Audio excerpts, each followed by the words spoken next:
इकडे लक्ष द्या सर्वांनी.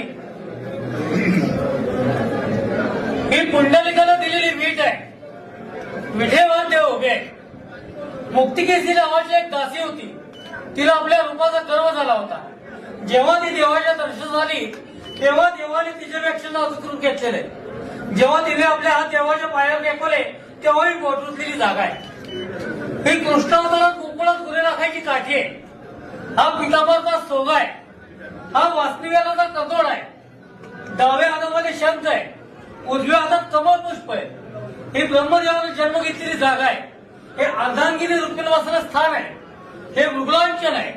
हा कौस्तुभमणी आहे. हे मकराकाल कुंडल आहे आणि शिवाकाल मस्तक आहे.